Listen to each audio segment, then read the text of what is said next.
So the more inflamed we are, that stimulates immune activation, mast cell activation.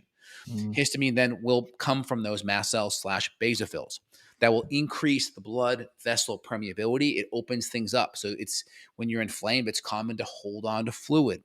If you think about maybe you got whacked in the eye or bumped your elbow, it gets swollen. Histamine is part of that vasodilation, fluid retention type of reaction. You're going to get cytokines. You're going to get TNF alpha. You're going to get nuclear factor kappa beta.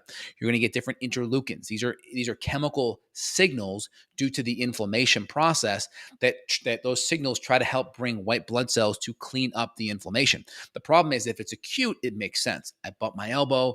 It's good that we get some immune response there to heal it up. But when it's chronic, now you have this low-grade chronic immune activation. So when your immune system's more active and chronic, guess what happens?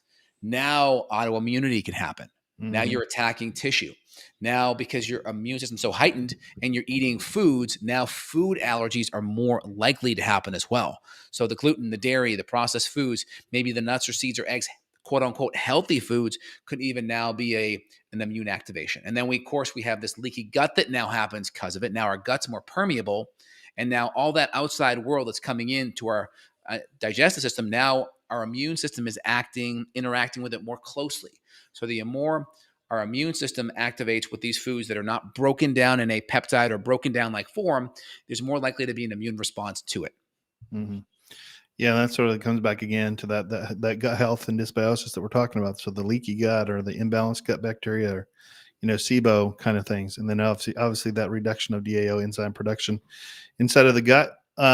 But yeah, I think mold having a big correlation, again, just another stressor in terms of like what's going on inside of the body. And so, I think it's, bringing up sort of the mast cell activation, seemingly a lot more people have become more aware of that and what that's doing inside of them and their body. And this chronic exposure to mold, along with the increased histamine activity, like keeps the inflammation high, right? And that contributes to all of these other symptoms that oftentimes we have. So the fatigue or the brain fog or the poor immune resilience, that creates sort of this feedback loop where the body just remains on alert, right? And it starts to drain all of our resources and we start to, really spiral down from a chronic low grade perspective, going from one phase of illness to another. And then finally, maybe you get autoimmune, maybe you get some kind of a metabolic issue, right? So when we look at chronic level diseases, autoimmune, cancers, right? Diabetes, high blood pressure, all these different kinds of things that we get as we continue to sort of degrade our body in these ways. And it's a vicious cycle, right?